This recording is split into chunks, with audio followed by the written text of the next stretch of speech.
Perdone, doctor, es que a una compañera se le fue el internet y está intentando prender su bueno, que funcione y ella es la que comienza. Ajá.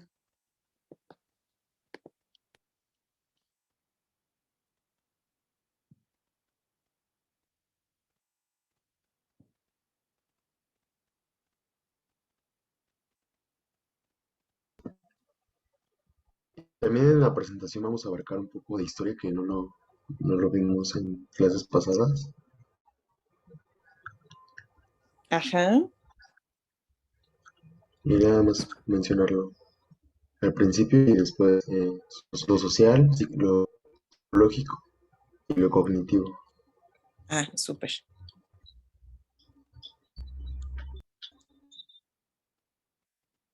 Ahí estamos, ¿no?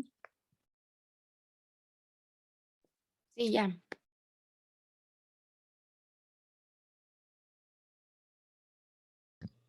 Hola, muy buenos días. Vamos a empezar con la presentación de cambios psicológicos en el envejecimiento.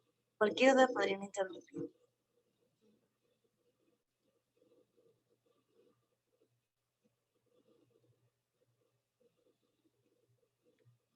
Vamos a ver que el contenido del día de hoy de esta presentación va a ser un poquito de historia de la geriatría. También vamos a ver los cambios de la vida afectiva en el envejecimiento y los cambios de la cognición en el envejecimiento.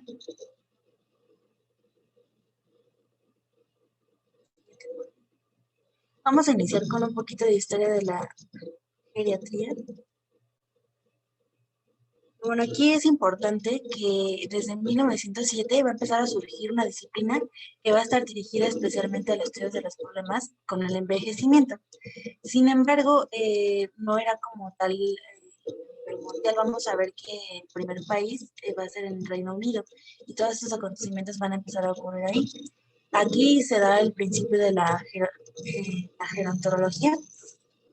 En 1909 se va a acuñar la palabra y la va a proponer como una especialidad médica Ian Lanscher.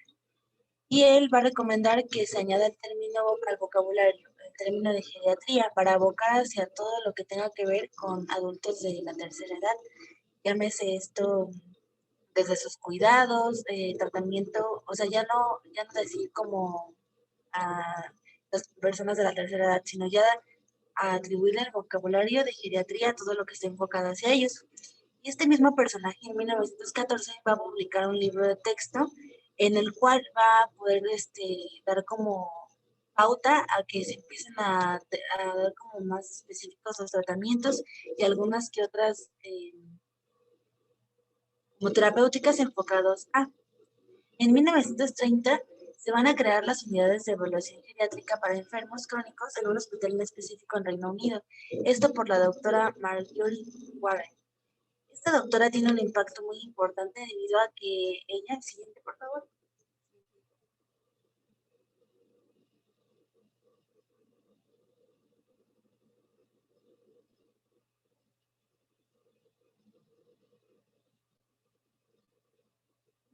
Una anterior.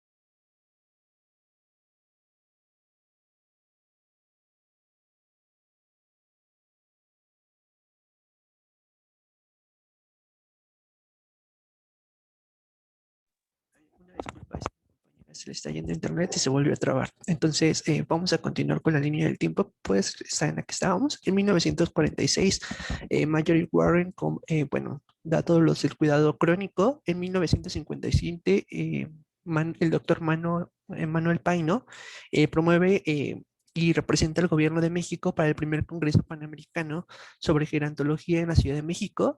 Ya de 1977 a 1984 tenemos el surgimiento de diversas instituciones relacionadas a la geriatría.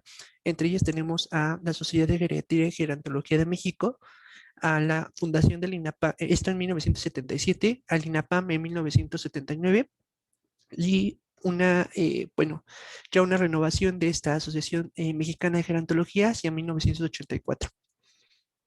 Pasamos a la que sigue, por favor.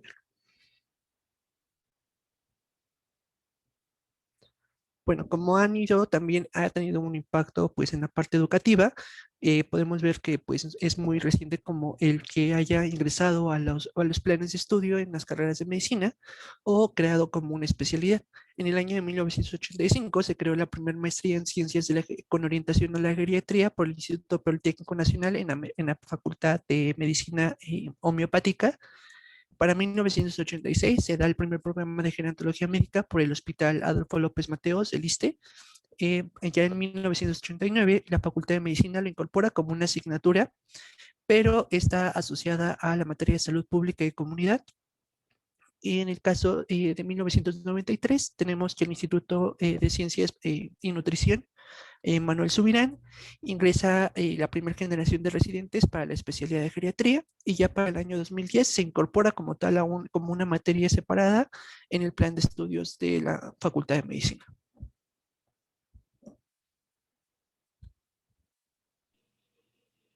Bien, hasta aquí fue como una breve historia de la historia de la geriatría. Ahora vamos a comenzar con los cambios sociales que van a presentar estos pacientes.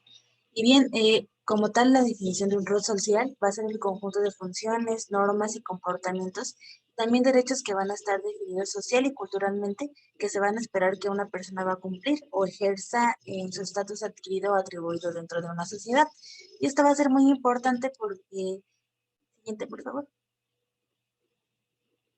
van a tener diversas características. En estas va a haber que ya como tal un paciente de geriátrico, un paciente de la tercera edad, va a comenzar a tener la disminución o la ausencia de la actividad social. Y esto bueno, él lo va a notar y también su entorno de forma repentina o paulatinamente. Y esto va a ser muy enfocado a él cómo se desarrolle en la sociedad. Es decir, si sigue siendo parte de las actividades, o si a lo mejor empieza como ya a aislarse, o ya no quiere acercarse, o ya no se siente como en el mismo entorno, ya no cree él considerar que forma parte de él solito empieza como a excluir un poco. También reduce la frecuencia de las relaciones sociales. Esto se refuerza su valor y hacen más gratificantes, dedicando más tiempo a su mantenimiento. Es decir, que ya los pacientes como tal ya no tienen como tanta consideración de que, o ya no les es tan importante formar parte de, sino simplemente se quedan como con esta parte de la gratificación. Y en cuanto a la calidad de la interacción, va a resultar ser más determinante que la cantidad.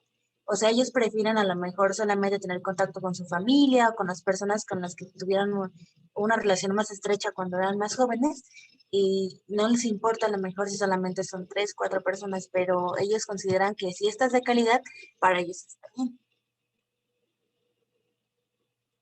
Y van a haber 3 teorías que nos van a como a englobar esto. Va a ser la de Cumming y Harry. Estas 2 primeras son en 1961 y la de Trasler. Estas 2 igual nos van a como corroborar exactamente esto, que nos van a presentar, sobre todo en la disminución de la interacción social. Y la de Astley en 1971. Siguiente, por favor. Vamos pasando un poquito a lo de la aceptación, que igual lo vamos a retomar después, pero va a ser justo esa etapa en la que los pacientes empiezan como a determinar y a darse cuenta ellos mismos si están siendo ya, bueno, teniendo cambios de propiamente la vejez. Siguiente, por favor. Esta constante visualización en el espejo, en la cual empiezan a ellos de primera instancia los cambios físicos, el cambio de color en el cabello, la disminución de este mismo en cantidad. Empiezan a notar a lo mejor, las mujeres es más puntual en cuanto a las arrugas, en cuanto a la disminución a lo mejor de la elasticidad de la piel. como podemos ver aquí, pues hay diferentes tipos, o sea, desde que las personas empiezan a adaptarse y a poder, en lugar de estar como en este lapso de negación y de querer aferrarse a ser jóvenes con tratamientos a lo mejor incluso demasiado caros o someterse a operaciones, hay quienes deciden pues dejar como el proceso de la vida y solamente adaptarse y tratar de ser feliz a lo que consideran ellos. Como podremos ver en la imagen de Maribel Guardia, ¿no? Que hay muchas personas que incluso quieren llegar como a tener un estilo de vida similar a ella, debido a que son pacientes que están como en esta constante negación, en la cual les cuesta como trabajo aceptar que su cuerpo está cambiando y que empiezan a tener ya a lo mejor algunas marquitas por los años que ya presentan. Siguiente, por favor. Vamos a ver que de la vejez va a existir una visión estereotipada. Y es decir, ¿esto qué es? Bueno, pues a menudo a quien aquejan enfermedades y limitan sus movimientos, les impiden disfrutar el placer de la vida, esto ya es como una descripción en general de lo que es un paciente geriátrico. Vamos a ver que esto va a ser sobre todo porque la sociedad como tal va a empezar a delimitar qué es lo que las características del paciente. O sea, como podemos ver aquí algunos comentarios en los cuales, o sea, si les preguntáramos como cualquier persona que es un paciente geriátrico o que es una persona de una tercera edad, bueno, pues ya empiezan a decir que están apegados a sus tradiciones y que su actitud ya es muy conservadora, ¿no? Que ya no tienen como esta actitud de querer ser novedosos, hacer cosas diferentes, que simplemente están siempre apegados a su mismo y a su pasado, que para ellos siempre lo más perfecto va a ser el pasado y que como antes todo estaba bien, que ya no nos hacen como antes, ¿no? Siempre esos tipos de comentarios en los cuales atribuyen a que ya no quieren aprender de forma satisfactoria o rápidamente, incluso ya no desean hacerlo, o sea, ellos como que se quedan con lo que antes era. Justo lo vemos ahorita en la tecnología, ¿no? Que para ellos a lo mejor no es tan importante como para un joven tratar de aprender a usar una computadora o un celular, sino simplemente es como de, ay, bueno, a lo mejor yo nada más me quedé en el teléfono y en el teléfono que tiene todavía el teclado con numeritos y letras, y para ellos está bien, y ya no les gusta o no tienen el deseo por aprender a utilizar estos nuevos aparatos y siempre están desorientados o distraídos y sobre todo algo muy especial que caracteriza mucho, que están llenos de recuerdos y que tienen pensamientos de declive o deterioro mental y físico. Siguiente, por favor. También en esta parte que algo que se escucha muy frecuente y que es cierto y que a lo mejor algunos hemos vivenciado, que estos pacientes se vuelven un poquito irritables y que son un poquito intratables, sobre todo en la parte emocional. O sea, a lo mejor porque ya no los comprendemos o ya a lo mejor ellos se sienten ya incluso que no los comprendemos, ¿no? Ambas partes. Pueden ser muy superficiales y también son débiles. También algo importante, estos individuos comienzan y piensan de una forma muy lenta, o sea, ya tienen como actitudes muy lentas y empiezan como a tener un poquito de duda y ya no ser tan claros como lo solían hacer con anterioridad. Y finalmente que no solo han dejado de progresar, sino que a menudo también son víctimas de regresiones, que entran a una segunda infancia, que con frecuencia están atrapados en un egocentrismo cada vez mayor y que siempre están exigiendo más de lo que pueden ofrecer. Eso es como la visión estereotipada de lo que la sociedad va a describir o que tiene como en mente de lo que hacen ya una persona de una tercera edad. Siguiente, por favor. Y también algo importante, bueno, es que la salud mental va a depender de considerar las alternativas, tanto del cambio de vida como aceptar las nuevas estructuras, perdonar y desprenderse de los resentimientos.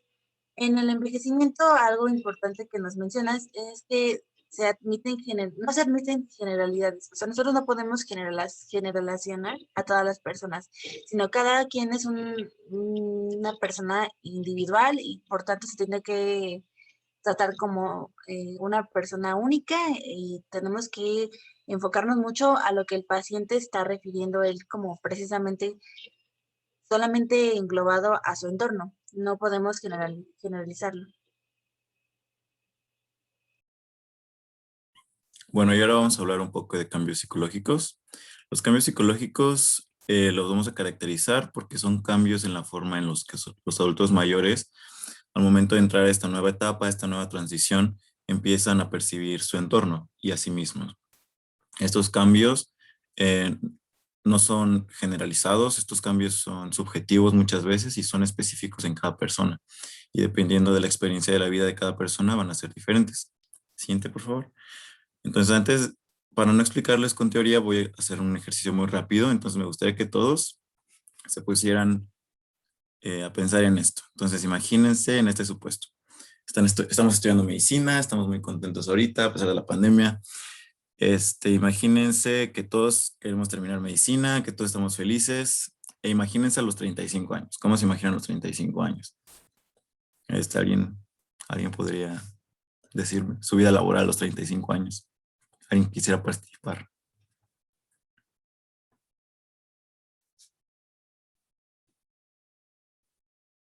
O al azar.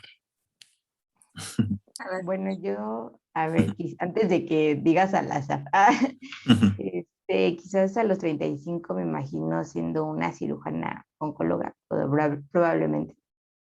Qué bonito. Súper Fer.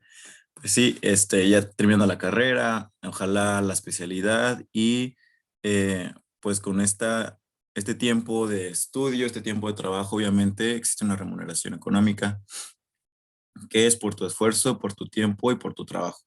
Esta remuneración económica se espera que sea suficiente y principalmente en el caso de nuestra carrera se espera que sea suficiente para cubrir tus necesidades. Muy probablemente si en ese caso ya tienes una familia, ya la formaste, las necesidades de tu familia, que sea suficiente para cubrir un sustento en tu hogar y que sea suficiente para tener una vida digna, si lo queremos ver así. Así como las relaciones que tienes en este momento con tus amigos, en tu aspecto social, que sigan siendo cultivadas, que sigan siendo como creadas.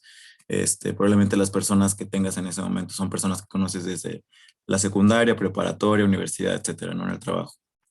Y aún así, desde este momento, todos tenemos un futuro metas. Todos tenemos un futuro decir, no me quiero graduar, me quiero especializar, me gustaría hacer este curso, me gustaría viajar a este país, me gustaría conocer este lugar, shalala, shalala, shalala.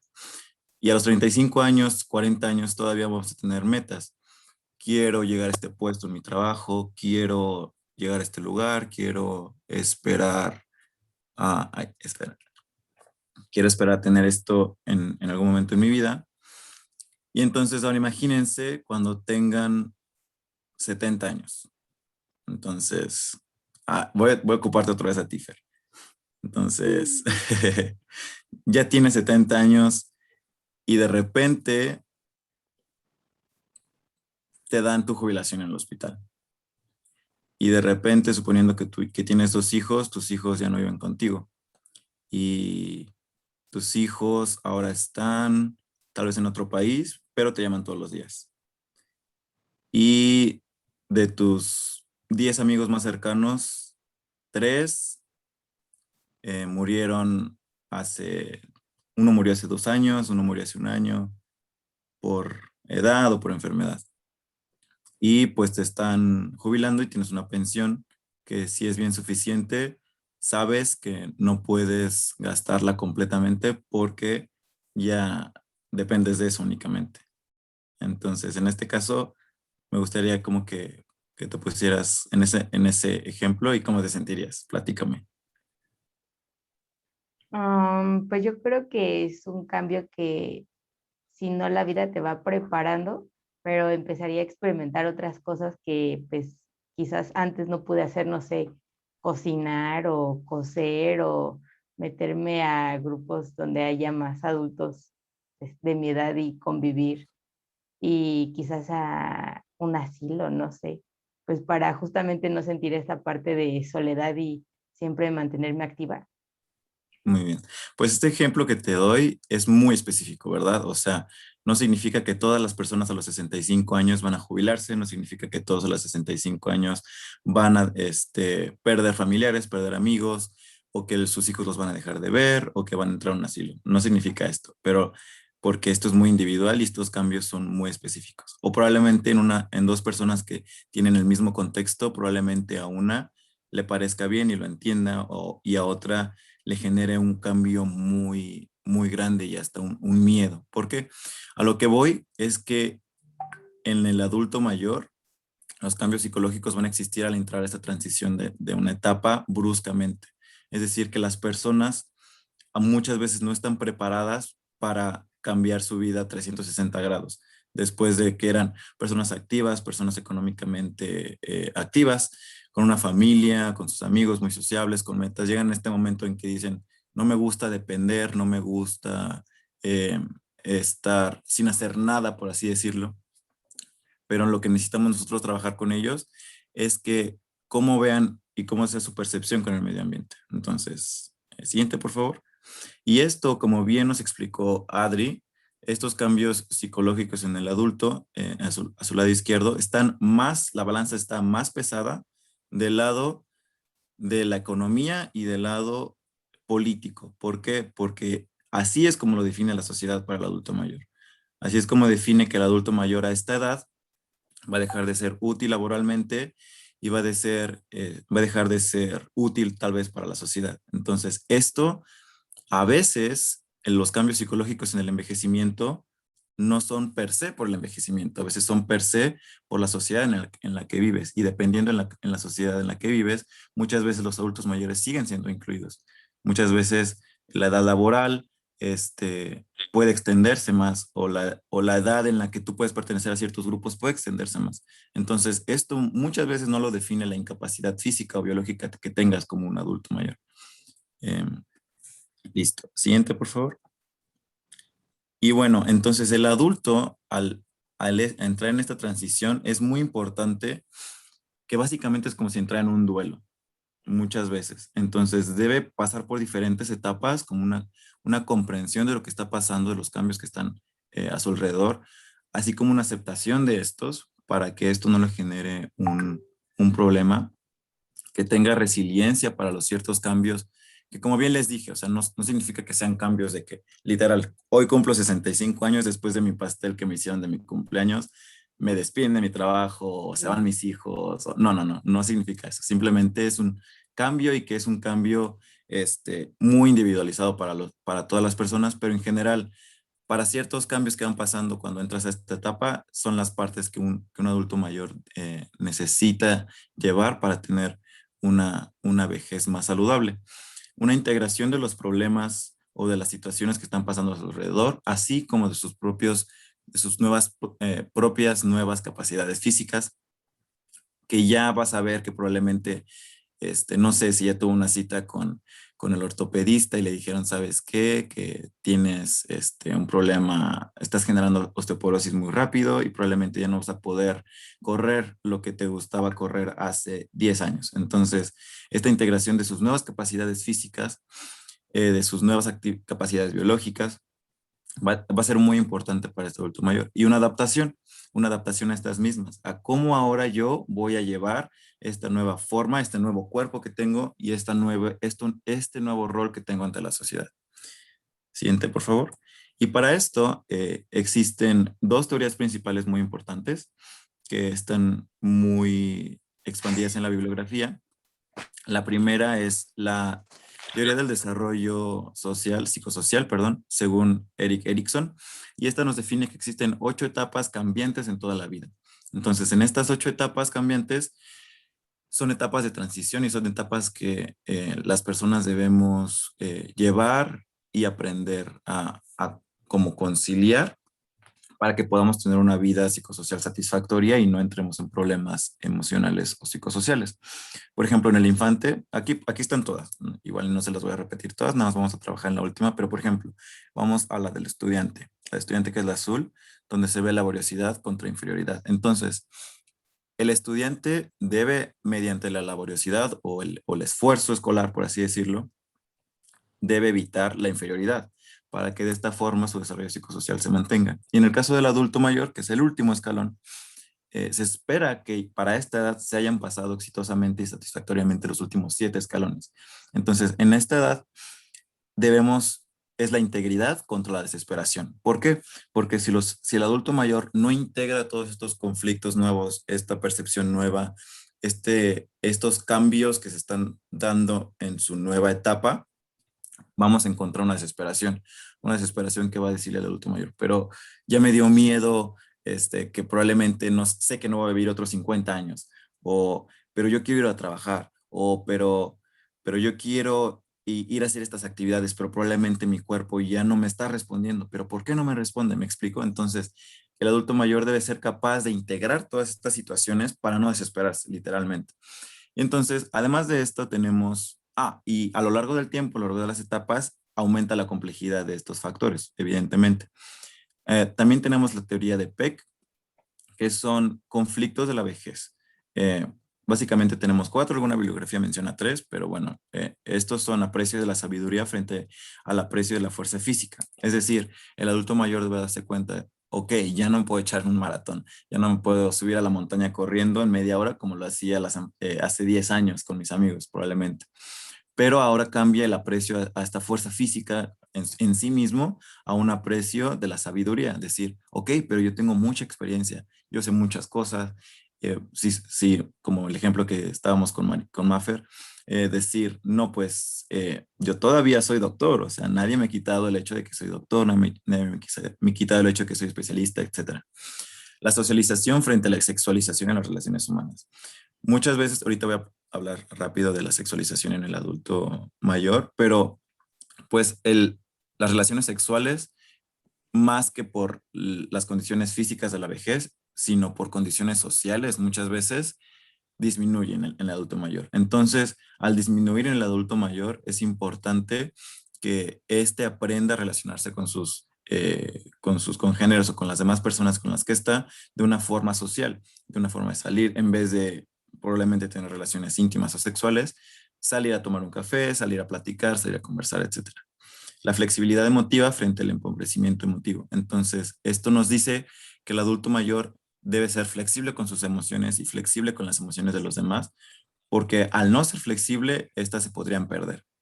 La flexibilidad frente a la rigidez mental. Y pasa lo mismo en este caso, que cuando no eres flexible con tus propios sentimientos, no eres flexible con las cosas que tú quieres realizar, muy probablemente vas a tener una rigidez y vas a poder no percibirte de una forma más renovada en este momento. Y tenemos 2 teorías más, perdón. La teoría de la actividad y la teoría de la desvinculación. La teoría de la actividad básicamente nos dice que mientras el adulto mayor se mantenga activo en general, activo en su vida diaria, activo en sus actividades, activo en sus relaciones sociales, activo en que se meta a grupos, no sé, un grupo social de su edad, un grupo de algún deporte local o de algún juego que le guste, eso lo va a mantener vivo, lo va a mantener con vigor y con una percepción de la vida mejor y diferente a la que tenía. Y la de la desvinculación es que mientras el adulto mayor se vaya desvinculando de sus relaciones sociales, va a permitir muchas veces que esa transición sea más adecuada. Siguiente, por favor. Y bueno, en general existen estos cambios, ya muy rápido para terminar esta parte, existen estos cambios psicológicos. Podemos encontrar 5 rubros generales. En la mente, en general, la edad avanzada, como bien sabemos, es un factor de riesgo para las diferentes demencias que nosotros conocemos, que después podremos estudiar más profundamente. Perdón. En la soledad, pues nosotros somos una especie sociable, entonces al momento, y adulto mayor sigue siendo una especie sociable, seguimos siendo humanos y seguimos siendo una especie sociable que necesitamos de este contacto con las demás personas. Entonces, muchas veces el aislamiento por la incomunicación, el separo y el desamparo y la exclusión por parte de nuestras relaciones sociales, ya sea familiares o amigos, es un factor muy importante que nos puede lastimar nuestras emociones.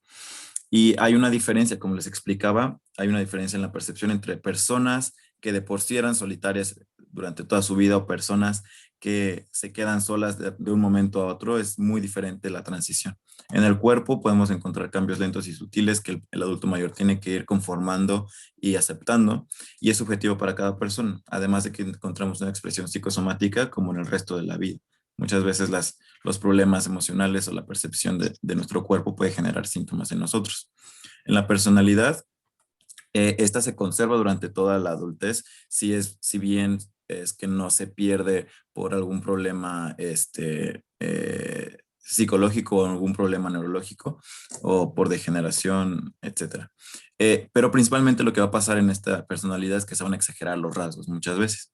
Y en la sexualidad, aquí a veces lo que pasa es que existe una falta de pareja y por eso no se llega a tener la cantidad de vida sexual o de actividad sexual que se tenía antes. Pero es un mito que los adultos mayores dejen de tener una sexualidad. Es un mito que los adultos mayores pierdan esta parte sexual en su vida. Pero existe una disminución de la libido por un componente social, es lo que les explicaba y lo que nos explicaba un poquito Adri, que la sociedad nos pone todos estos tabús en los adultos mayores y muchas veces en los adultos mayores los ponen por sus hijos y por sus nietos como de no, como por qué tú ya seguirías teniendo relaciones sexuales, no, tú ya eres mi abuelito, no, tú ya tienes 80 años, espérate, tú no puedes, pero ¿por qué no? Porque tal vez ya no está mi abuelita, ¿ok? Pero ¿por qué no? Porque sigue siendo una persona sexuada y sigue siendo una persona con deseos sexuales. Probablemente algunos cambios físicos no significa que te lo impidan, pero con una salud sexual adecuada podríamos tener como una nueva renovación en esto. Y bueno, siguiente, por favor. Bueno, ahora vamos a hablar sobre la combinación de ambos, y ya les he dado a mis compañeros, tanto la parte psicológica como la parte social. Y bueno, vamos a la que sigue. Bueno, vamos a hablar más que nada el cómo repercute la parte social en toda la parte afectiva del adulto mayor. Bueno, como dice aquí en el párrafo, el que pues tengamos un apoyo a veces no va a significar como que el adulto mayor lo tome como tal, como un apoyo, o que esté solo, lo tomemos como que está mal, ¿no? No hay que generalizar, como ya hemos visto, o como lo han dicho mis compañeros anteriormente, que cada adulto mayor va a tener diferentes formas de conllevar estas relaciones sociales. Bueno, algo que se ha visto en varios estudios es que cuando hay un mayor lazo social o una parte de apoyo mayor hacia el adulto mayor, este se va a encontrar con menor estrés y se va a encontrar mayormente motivado para sobrellevar enfermedades coexistentes de la edad. Entonces, con esto pues tendremos una parte de que él sienta un mayor ánimo por sobrellevar esta enfermedad que tenga presente. Sí.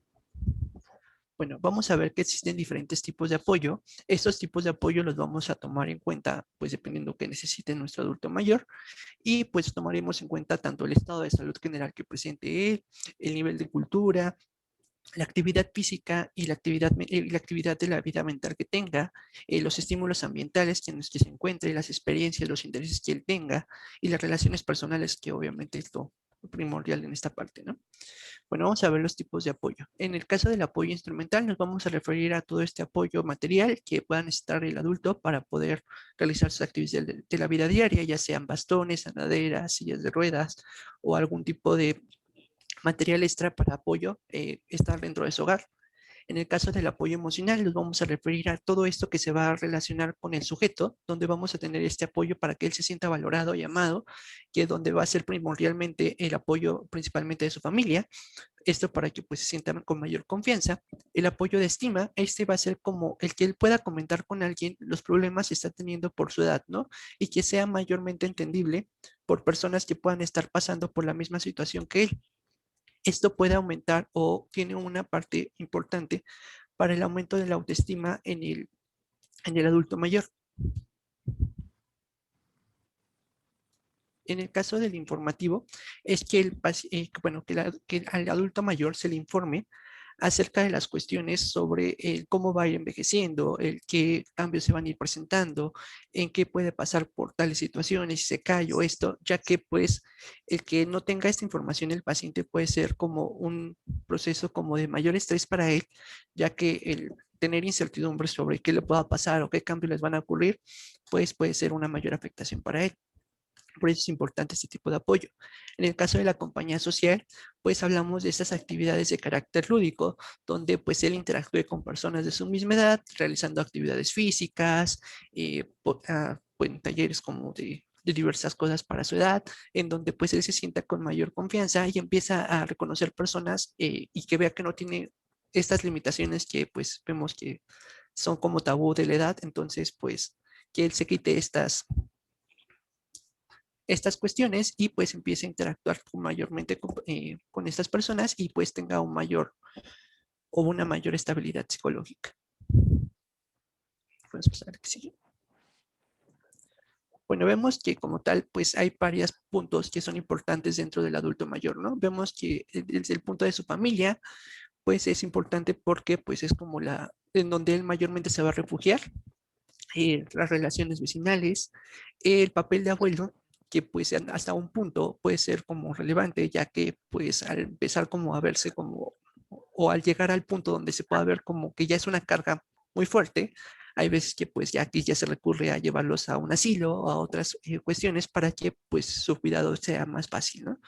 Y también pues las relaciones en el caso de amigos de trabajo, vecinos, personas que fueron conociendo en ciertas actividades y pues cada uno de estos grupos se puede ver afectado, se puede ver contraído, que ahorita vamos a ver lo que vamos a ver, ¿no? Podemos darle la que sigue.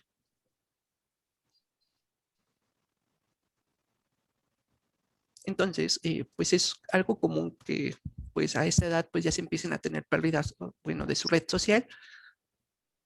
Bueno, más que nada pues porque mueran algún miembro de su familia, hermanos principalmente, padres, faltas de nuevas relaciones significativas, ya que pues muchos de los adultos mayores pues no tienen esta parte de que habíamos dicho, ¿no? Este apoyo en el que pueden ir a ciertas actividades para conocer nuevas personas. Entonces, al no tener estas nuevas relaciones de amistad, todo esto puede ser que pues él se englobe en una persona que sea solitaria y mantener en el que pueda tener relaciones nuevas y que éstas sean duraderas, pues también es mucho más difícil, ya que pues su círculo ya es más cerrado.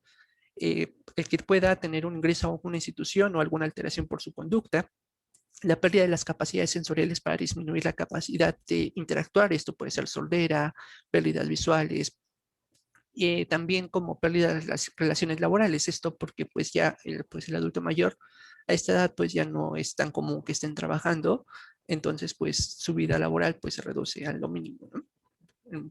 No en todos los casos, pero pues es lo más común. Podemos pasar a la que sigue.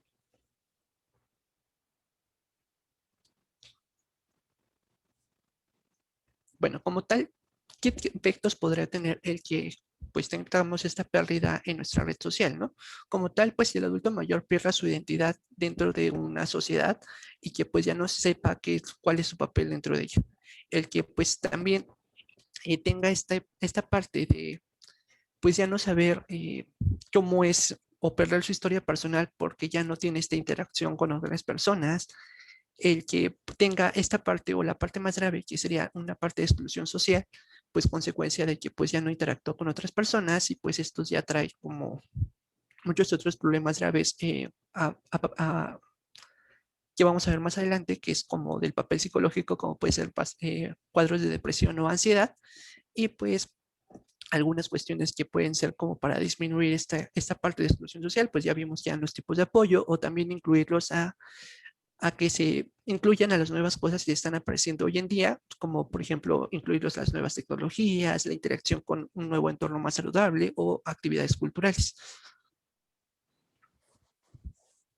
Vamos a ver la que sigue. Bueno, vamos a hablar de cómo hacer una valoración sociofamiliar o para qué nos serviría esta. Vamos a ver la que sigue. Bueno, como tal, pues una valoración sociofamiliar, vamos a valorar, pues como dice, vamos a valorar su situación familiar, cómo es su relación con ellos, quién son su cuidador principal, cuestiones que puedan ser relevantes para cuando nosotros queremos realizar algún tratamiento o algún plan diagnóstico. Esto nos serviría para saber pues con qué apoyo contamos, ¿no? La situación económica del paciente, ya que pues no todos tienen, como había dicho Ángel, ¿no? A veces no todos llegan a esta edad con una pensión o no cuentan con el apoyo económico de sus hijos o como tal tienen que seguir trabajando para seguir teniendo ese sustento. Entonces es algo que debemos de tomar en cuenta. Las relaciones sociales que pueda tener el paciente, que es pues todo lo que ya habíamos hablado, y qué apoyo de red social puede tener, ¿no? Todo esto pues van a hacer que tengamos que determinar estas actividades sociales que puede tener a cabo el paciente y la disponibilidad de cuidadores que podremos tener para si el paciente necesita algo más como que pues literalmente él no pueda consumir su tratamiento o esto, pues que podamos ponerle a alguien o solicitarle que consiga a alguien que le pueda dar estos cuidados. Y pues los recursos sociales, que son lo primordial como para que pues pueda llevar ese tratamiento que nosotros le vayamos a imponer al paciente. Y bueno, vamos a hablar de los problemas comunes que pueden aparecer en la vida afectiva. Pues dale, sí. La que sí. Bueno, como tal, pues estos problemas pues, van a venir a raíz de una alteración del estado emocional. Esto principalmente puede ser transitorio o permanente y siempre va a ir acompañado de alguna sensación vaga, difusa, desagradable. Pueden presentar algunos síntomas, cefaleas, malestares gastrointestinales como diarreas, vómitos, estreñimiento, entre otras cuestiones. Las más importantes o las que pues, se pueden tanto desarrollar como en un aspecto por cuestiones sociales y por cuestiones afectivas, pues va a ser la depresión, que como es esto, pues es este estado mental que se va a caracterizar por los sentimientos de tristeza, desesperación, falta de energía, que pueden incluir como sentimientos que se sienta la persona inútil dentro de la sociedad, que ya no quiere realizar sus actividades normales de la vida diaria, que tenga hasta pueda llegar a tener pensamientos de muerte o suicidio. Entonces, pues es muy común que, bueno, que pues estas personas que son excluidas o que tienen esta afectación en redes sociales, como por ejemplo la exclusión social, como ya habíamos hablado, pues es muy común que desarrollen estos cuadros de depresión.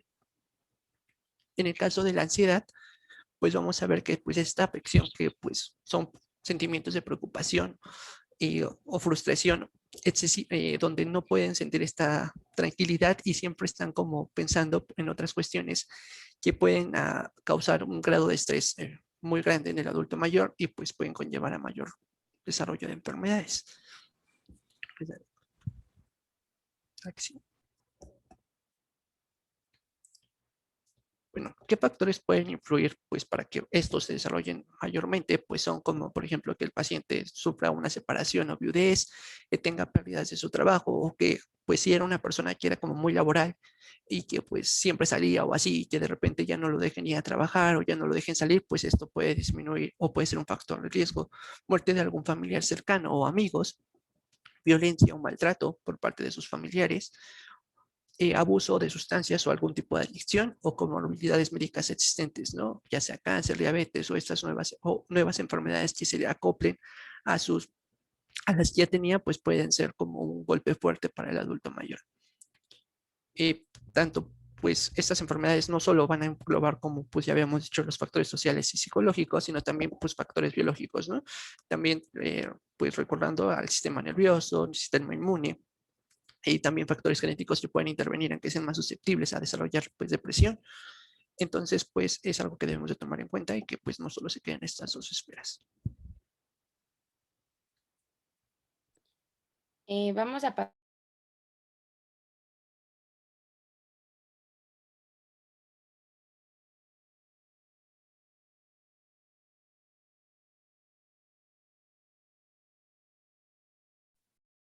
Doctora, sigue mi compañera Diana, pero creo que como que se salió de la sesión, como que su internet falló. Pero ya está entrando, aquí está de nuevo. Perdón, me sacó mi computadora, pero vamos a pasar ahora sí al envejecimiento y la cognición. Siguiente, por favor. La cognición se define como la facultad de un ser vivo para poder procesar la información a partir de cómo percibimos nosotros las cosas y del conocimiento que tenemos previo. Y bueno, son características muy subjetivas y también personales, pero dentro de estas entran la memoria, la toma de decisiones, la velocidad de procesamiento de la información. Como tal, el envejecimiento puede ir hacia dos lugares. Uno es que disminuyan natural o normalmente las funciones cognitivas y otro es que esto ya se vuelva patológico y entonces progrese hacia una demencia, una enfermedad de Alzheimer. Siguiente, por favor. Es difícil definir la barrera de cuando una alteración o el envejecimiento cognitivo se vuelve patológico y cuando es normal. Los individuos, bueno, aquí para saber la diferencia entre uno y otro, es que regularmente los individuos que tienen un envejecimiento cognitivo normal son capaces, sí van a tener una disminución de sus funciones cognitivas, pero sus actividades de la vida diaria se mantienen digamos, íntegras y sí pueden hacerlas de manera independiente, pero un paciente que tiene un envejecimiento cognitivo patológico no va a tener esta independencia en las actividades de la vida diaria. Y a este trastorno se le llamó trastorno cognitivo sin demencia. ¿Por qué? Porque sí tiene una disminución de las funciones cognitivas, pero no tiene los criterios diagnósticos como para llamarse demencia. Siguiente, por favor. En la sociedad existe la falsa creencia de que la vejez o el envejecimiento es igual a perder la razón, a no poder pensar ni recordar, a no poder aprender más o que es igual a demencia. Y en realidad no es así. Solamente un poco porcentaje de las personas que llegan a la adultez mayor van a presentar estos problemas cognitivos reales o patológicos, pero no significa que una persona de la tercera edad pierda la razón o que ya no sea capaz de aprender nada o que ya no es capaz de recordar nada. No es, la vejez no es sinónimo de, de todas estas cosas que ya les mencioné. Siguiente, por favor.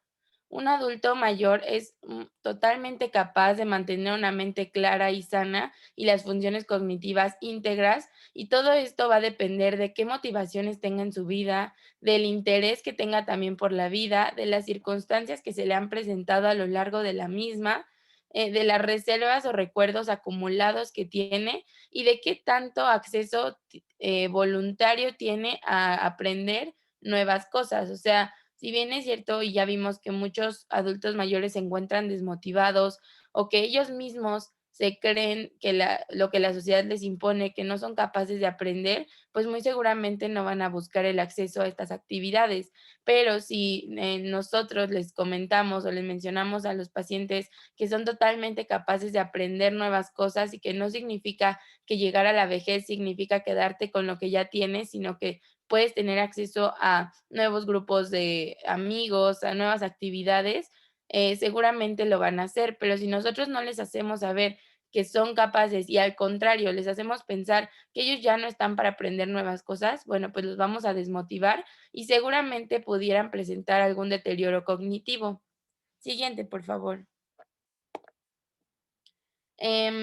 Bueno, si bien es cierto, la capacidad de la memoria puede tender a disminuir hacia los 50 años de edad, pero aquí lo importante es saber que lo que se deja de recordar son cosas que el adulto mayor ya no le importan o son asuntos menores, o sea, como que comienza a olvidar, puede ser dónde dejó las cosas o ciertas cosas muy pequeñas, pero no significa que a partir de los 50 años de edad el paciente va a comenzar a olvidar cosas totalmente importantes mientras no tenga un proceso patológico. Si se invita al cerebro a mantenerse activo, como ya habíamos dicho, con nuevos retos, seguramente este deterioro que sí es producto del paso del tiempo puede no presentarse o tener una presentación mínima que podría ser incluso imperceptible. Entonces, a los adultos mayores hay que invitarlos a que tengan em, nuevos retos y nuevas actividades para que no se deteriore esta función cognitiva. Siguiente, por favor. Ahora, el proceso normal en la memoria, vamos a imaginarlo con este ejemplo.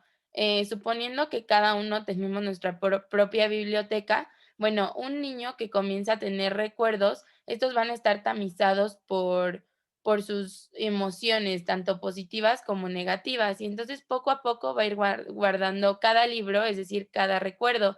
Pero pues cuando somos pequeños, apenas comenzamos a llenar nuestra memoria y entonces seguramente este niño va a tener solamente un estante, pero conforme pasa el tiempo y se llega a ser adulto mayor, ya va a tener muchísimos estantes y una biblioteca repleta de recuerdos. Y es como en la película de Intensamente, nosotros, entre menos importantes sean para nosotros o menos significativos, son los que podemos llegar a olvidar.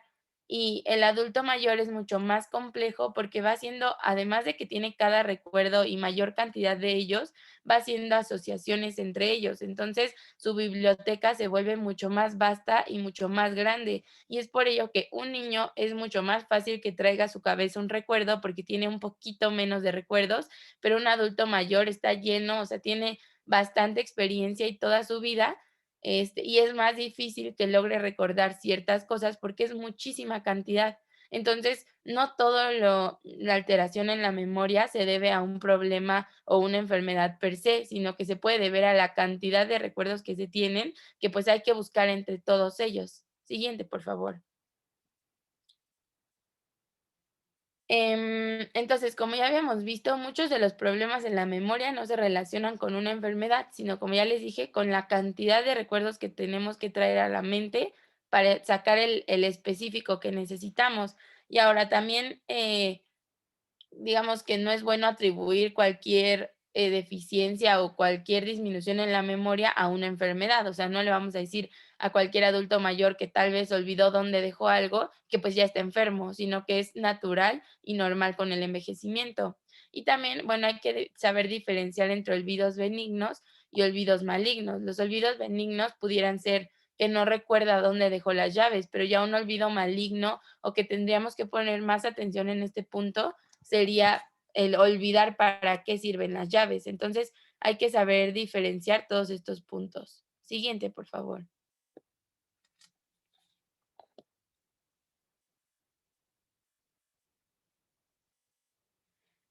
A lo largo del tiempo y con investigación que se ha hecho en los últimos 15 años, este concepto ha cambiado. Se comenzó llamando olvido benigno de la senescencia, porque como tal no se considera una patología. Posteriormente se llamó trastorno de memoria asociado con la edad. Después, deterioro cognitivo asociado con la edad. Posteriormente se llamó deterioro cognitivo sin demencia y finalmente se le terminó llamando deterioro cognitivo leve, que como ya vimos, no cumple los criterios diagnósticos para ser una demencia y la persona puede mantener sus actividades de la vida diaria íntegras e independientes. Siguiente, por favor. Entonces, como hemos visto hasta ahora, el envejecimiento es un proceso universal, nos va a ocurrir a todos. Es un proceso continuo que no podemos ponerle pausa o no hay manera de detenerlo. Es un proceso también heterogéneo porque es muy individual entre cada persona y cada persona va a envejecer en mayor cantidad o a mayor velocidad que otras.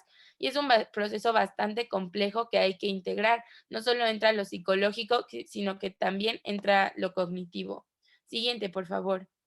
Entonces, en este proceso va a ser muy diferente y van a intervenir varios factores como los genéticos, el medio ambiente, la propia persona, toda la red social que los rodea. Entonces va a ser un proceso diferente interindividual e intraindividual. O sea, va a ocurrir de repente a mayor velocidad, de repente se puede mantener constante dependiendo de todos los factores que les mencioné que influyen. Siguiente, por favor. El cerebro sí va a tener su envejecimiento y van a poder, digamos, representarse en aspectos menores, como ya les había dicho, que no afectan la función o sí pueden progresar a trastornos neurodegenerativos. Siguiente, por favor. Como bien sabemos, el cerebro es un órgano posmitótico, es decir, que las neuronas que se forman son las que regularmente se van a quedar a lo largo de la vida y estas no podemos formar más neuronas, pero sí podemos perderlas. Entonces, cuando se pierden por cualquier causa, ya no se recuperan y por lo tanto, a lo largo del tiempo y el proceso normal del envejecimiento del encéfalo, es que se pueda llegar a perder peso o masa encefálica. Pero esto no significa que todos cuando seamos adultos mayores vamos a tener totalmente deficiencias, porque nosotros somos capaces de reforzarlas o de compensar esta pérdida neuronal con aumento en las relaciones dendríticas o en los axones. Siguiente, por favor. Entonces, depende de nosotros crear muchísimas más sinapsis para poder mantener nuestra función íntegra. Y entonces, la neuroplasticidad, que es la posibilidad de incrementar el árbol dendrítico y estos contactos sinápticos, no se debería de perder si nosotros nos encargamos individualmente de hacer que se formen más y más sinapsis. Entonces, puede ser que no repercuta tanto la pérdida neuronal si nosotros somos capaces de formar todas estas asociaciones a lo largo del tiempo. Y entonces no significa que, por ejemplo, tengo 60 años y las redes que ya formé son las que ya me quedo y a ver si no pierdo estas asociaciones. Al contrario, ya les había dicho que mientras un adulto mayor se mantenga activo y se mantenga aprendiendo y realizando actividades, estas asociaciones se van a seguir formando y entonces vamos a poder tener aún la capacidad de esta neuroplasticidad. Y eh, bueno, todo el encéfalo ya sabemos que está interconectado unas áreas con otra y esto, cuando se interrumpen estas asociaciones, se pueden dar alteraciones en la memoria episódica y algunas funciones ejecutivas. ¿Cuáles son estas funciones? Siguiente, por favor. Pues podríamos tener alteraciones en la memoria, en el lenguaje, en la atención, en orientación, cálculos, en cómo hablar, en la cognición social, pero esto va a depender de nosotros mientras no tengamos un proceso patológico. Y lo que más se describe en una alteración cognitiva o en el envejecimiento cognitivo es la alteración en la memoria. Siguiente, por favor. Y como ya habíamos tocado este concepto de deterioro cognitivo leve, que se refiere a alteración en uno o más dominios de la cognición, que ya les mostré previamente, que es una alteración superior a lo que se esperaría para una persona que tenga su misma edad y el mismo nivel educativo, pero este deterioro no es tan intenso como para poder dar el diagnóstico de demencia y bueno, no se ven alteradas las actividades de la vida diaria. El, como ya les había dicho, el problema principal que se maneja en la vejez, el principal problema cognitivo es alteración en la memoria, pero esto no quita que si hay un proceso patológico se puedan alterar todas las demás áreas cognitivas, como ya les había dicho, el lenguaje, el poder llevar cálculos matemáticos y todas estas cosas también se pueden alterar, pero lo más común es que se altere la memoria. Siguiente, por favor. ¿Y cuáles son los factores de riesgo? Bueno, pues el primero de ellos, el demográfico, es la edad. Como sabemos, la edad es el principal factor de riesgo para el desarrollo de demencia, pero no es igual a que si vamos a envejecer, vamos a tener demencia. Simplemente es un factor de riesgo. El factor de riesgo genético, se ha visto que la apolipoproteína E es un gen de susceptibilidad establecido para Alzheimer, pero como tal no es un gen de susceptibilidad para padecer el desarrollo cognitivo leve. También algunas comorbilidades, entre ellas las cardiovasculares, como la diabetes, la resistencia a la insulina y la elevación de la tensión arterial, porque nos pueden mantener una hipoperfusión cerebral y afectarnos a este nivel. Y las alteraciones sensoriales, como por ejemplo un déficit auditivo, no va a permitir que una persona se desenvuelva como normalmente lo hacía y por lo tanto es un factor de riesgo. Siguiente, por favor. También, como ya habíamos visto, el envejecimiento es algo muy individual y siguiente, por favor. Gracias. Y entonces los estilos de vida van a influir. No es lo mismo una persona que se mantenga con una actividad física moderada a una persona que toda su vida ha sido sedentaria. También el nivel educativo, porque no vamos a tener conocimiento de lo que no hemos visto a lo largo de nuestra vida y eso no quiere decir que sea un déficit cognitivo, simplemente no lo sabíamos o en nuestra vida no lo estudiamos y por lo tanto en nuestra vejez no lo sabemos, pero el hecho de no saber sumar en la vejez no significa que sea un déficit cognitivo, pero si sabías sumar y ahora no lo sabes, bueno, ahí sí pudiera haber un problema. También, como ya vimos, los contactos y la actividad social que se tenga van a influir en todas estas nuevas sinapsis que se hagan. Y como ya vimos, todo este avance del cuadro clínico va a depender y va a ser muy individual, dependiendo de los sistemas físicos y neurológicos que tenga cada persona. También se ha visto que otros factores que influyen son el consumo de tabaco y de alcohol, que como ya también influyen en la perfusión cerebral y nos pueden afectar. Siguiente, por favor. Entonces, vamos a marcar la gran diferencia entre una enfermedad de Alzheimer y un envejecimiento cognitivo normal.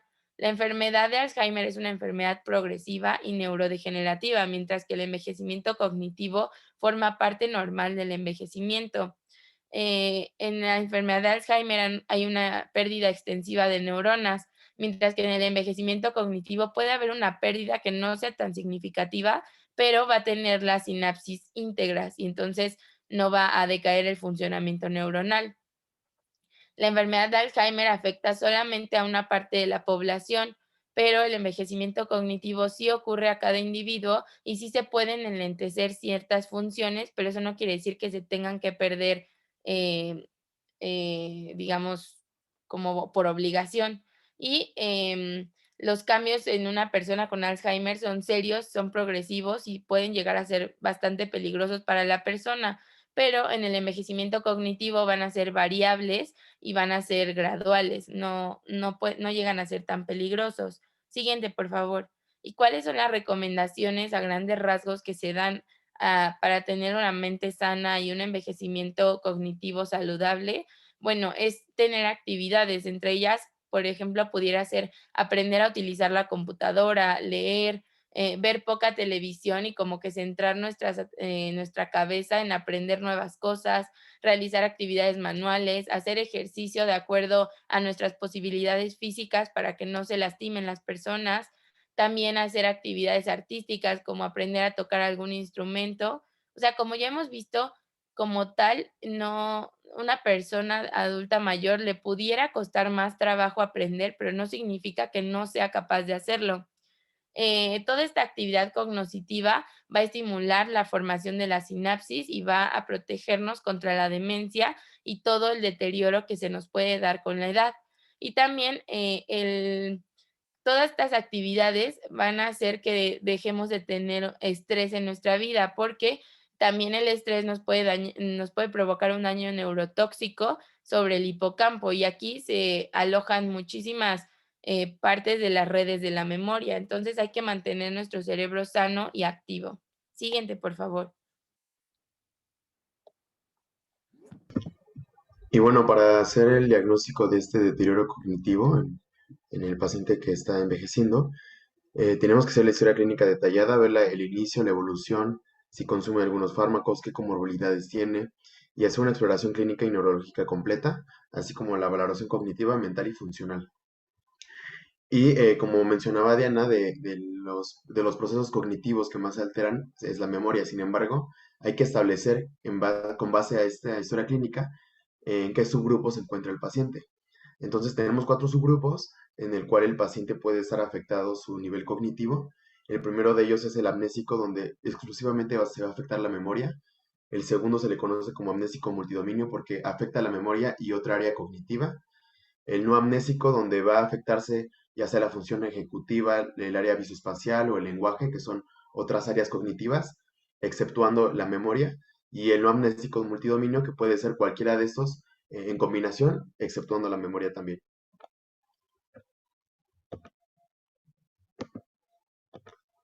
Ay, perdón.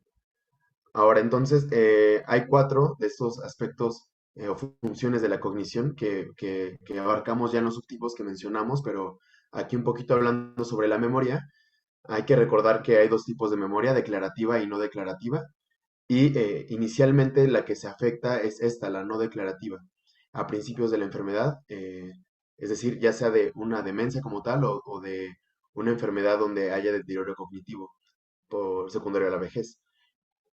En las funciones ejecutivas, aquí se incluye la flexibilidad cognitiva, la atención selectiva, la atención alternante, el razonamiento inductivo, la capacidad de planificación. En la capacidad visoespacial, esa es necesaria para representar, analizar y manipular un objeto. Y la capacidad lingüística, que aquí nos dice que los principales elementos afectados son la denominación y la fluidez verbal. Entonces, aquí les puse de nuevo un mapa que ya había presentado antes en rehabilitación, donde vamos a ver cómo se va a clasificar la memoria principalmente a largo plazo, en explícita e implícita, y recordando que la explícita es la primera que se va a afectar, principalmente la episódica, que es esa memoria que se relaciona con las emociones. Y también esta explícita se divide tanto en episódica y semántica, entonces hay que tener en cuenta estas dos, ¿no? Lo demás, pues bueno, es parte de la implícita, aquí les dejo como en qué consiste, pero nos vamos a enfocar más en la explícita, que como les menciono es la primera en afectarse. Y debido a que la memoria explícita es importante evaluarla, los métodos de cribaje en el primer nivel de atención son vastos, pero hablando un poco de ellos, tenemos el test de la alteración de la memoria, sería este que está aquí al ladito, donde va a haber ítems relacionados con el recuerdo libre, o sea, es decir, la memoria, la orientación espacial y temporal. Y bueno, entonces aquí el punto máximo es de 50. Si el paciente tiene menos de 37, se dice que tiene un deterioro cognitivo, y menos de 31 pensaríamos en una enfermedad de demencia como es el Alzheimer. También está el test de las fotos o fototest, donde principalmente es para pacientes que son iletrados, debido a que solo se le muestran 6 imágenes y el paciente tiene que denominarlas, tiene que haber una fluidez verbal y después les vamos a retirar estas imágenes para que él tenga un recuerdo libre y así evaluar de nuevo la memoria. También encontramos con este test episódico, en donde vamos a evaluar de nuevo la memoria episódica, que va a ser con el pasado reciente, ¿no? A través de estas preguntas que se encuentran aquí, de nuevo, el punto de corte. Bueno, la puntuación máxima es de 23, el punto de corte es de 18. Y menos de 18 consideraríamos una demencia, y de 19 y de más de 19 consideraríamos un deterioro cognitivo leve. También se encuentra el test de reloj, que principalmente se utiliza asociándose a otro tipo de test, y nos permite hacer la evaluación de la capacidad visoespacial y de las funciones ejecutivas. Generalmente hay muchos rubros que nos permiten orientarnos a qué enfermedad puede ser, o dependiendo la alteración en el reloj, alguna función cognitiva que esté alterada. Sin embargo, con un reloj bien dibujado, podríamos descartar ya de un deterioro cognitivo. También se encuentra el minicog, que de nuevo va a ver las alteraciones del deterioro cognitivo, y de aquí al ladito, que se llama Memory Impairment Screen, que sí es muy utilizado y es darle una lectura al paciente, y posteriormente se le van a dar pistas sobre la lectura y el paciente tiene que dar un recuerdo sobre estas pistas que se le está dando.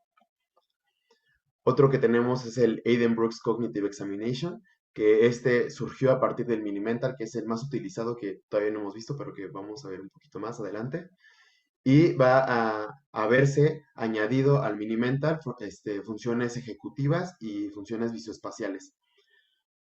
Y el de aquí al ladito se le conoce como test del informador, donde son instrumentos que le van a dar una perspectiva al que está realizando la encuesta longitudinalmente, es decir, a través del tiempo.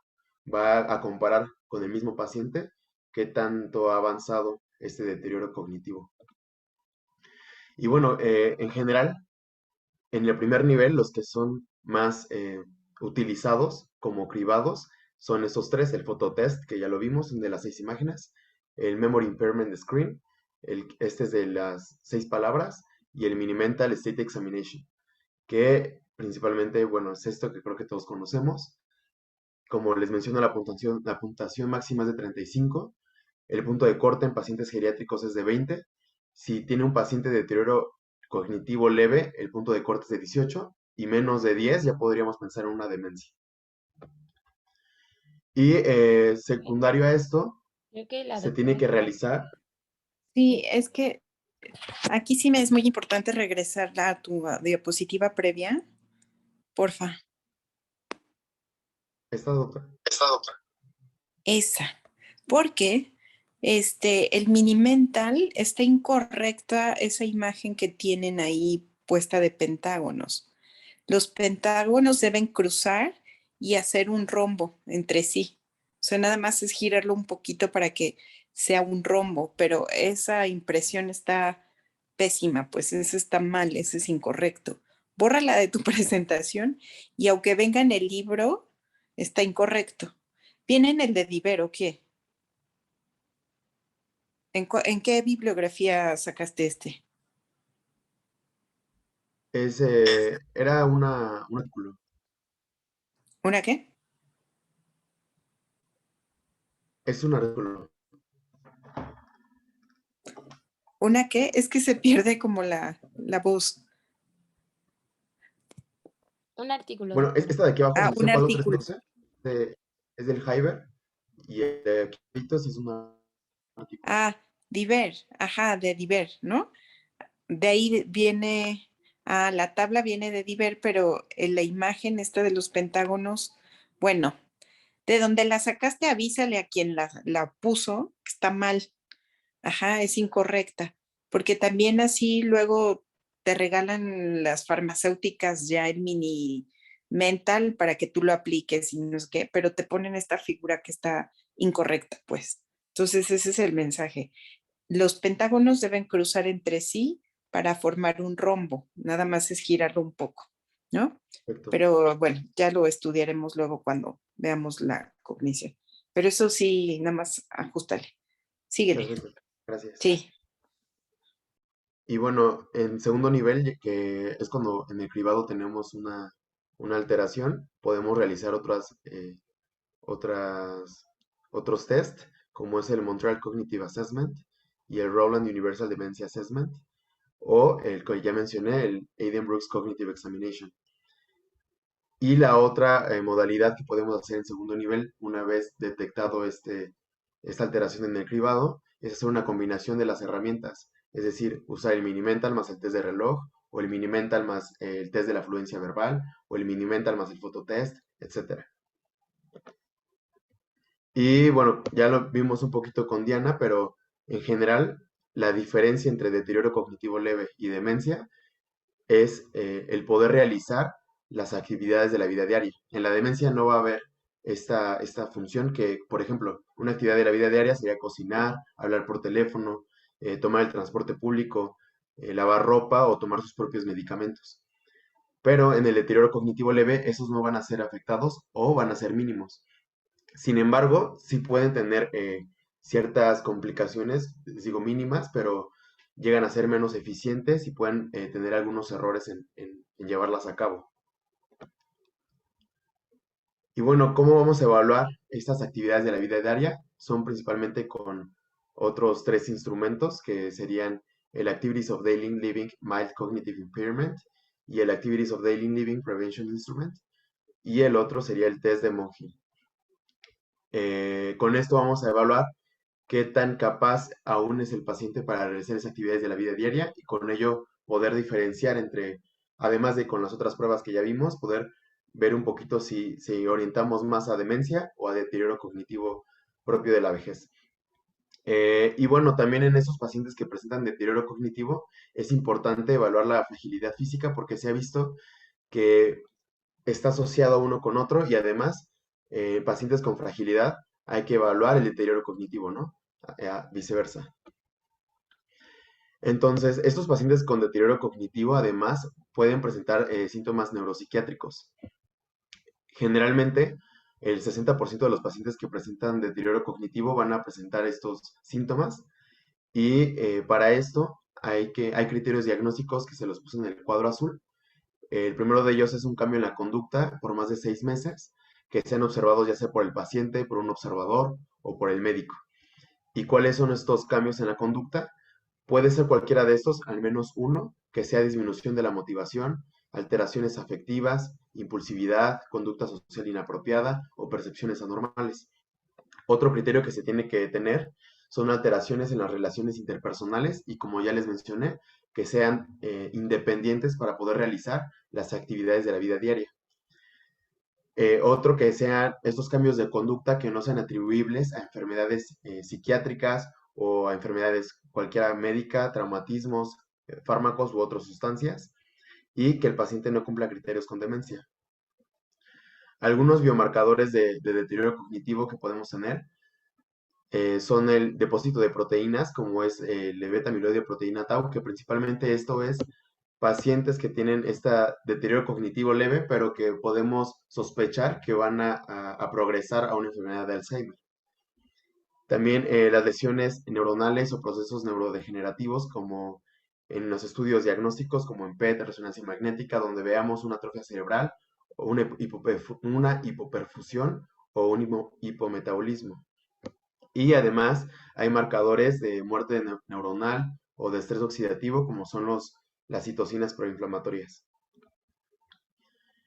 Bueno, entonces aquí les puse un algoritmo de cómo llevar a cabo el diagnóstico de estos pacientes, que es con esta evaluación cognitiva de cribado primero. En caso de que salga positivo, realizar una valoración neuropsicológica más a profundidad, valoraciones de segundo nivel, que son las 3 que les acabo de explicar hace ratito, y hacer exploraciones físicas y analíticas para descartar otro tipo de patologías como hipotiroidismo.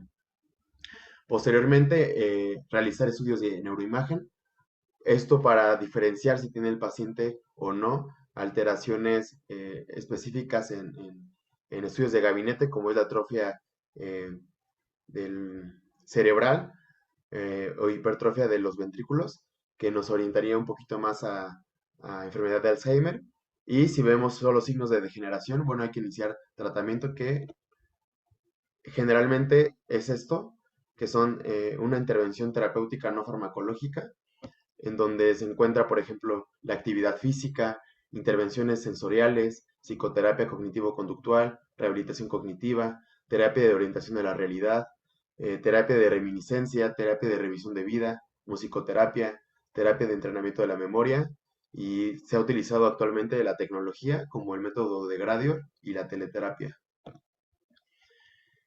Y bueno, parte de este tratamiento no, parte de este tratamiento encontramos el control de la hipertensión arterial, de la diabetes mellitus, de la obesidad, del sedentarismo, el tabaquismo, el alcoholismo, como ya lo mencionaba Diana. Y también se puede utilizar la anticoagulación en casos de que pacientes tengan fibrilación auricular, y antiagregantes plaquetarios como prevención para padecimientos isquémicos. Y nos menciona la literatura que también es importante aumentar la dieta mediterránea y el aumento del consumo del aceite de oliva. Se ha visto que en pacientes con deterioro cognitivo propios del envejecimiento no tiene mayor importancia el uso de inhibidores de la acetilcolinesterasa, entonces pues no hay que prescribirlos en ellos. Y algunos otros que encontré es los suplementos dietéticos, como aquellos que tienen omega 3, como es el caso de este Fortacin Connect, que sería este de la imagen. Y también encontré que se puede utilizar algo conocido como extracto de ginkgo bilboa a dosis de 240 miligramos al día, ya que se ha visto que hay una mejoría en la conducta, ansiedad y funciones ejecutivas. Y por último, este algoritmo de cómo llevar a cabo el tratamiento en pacientes que están teniendo un deterioro cognitivo, que principalmente es el control de factores de riesgo. Ya vimos hipertensión, diabetes, dislipidemia, fibrilación auricular. Hay que dar una intervención en la nutrición del paciente, como la dieta mediterránea, aumento de aceite de oliva, ácidos omega 3. También recomendar el ejercicio aeróbico y terapias no farmacológicas, como los que vimos ya, y no farmacológicas, también como las terapias múltiples que existen. Y sería todo por parte del equipo. Ok, perfecto. Sí, muy buena clase, muy completa. Nada más de la clase de su presentación, les pido que sobre todo los primeros ponentes que pongan su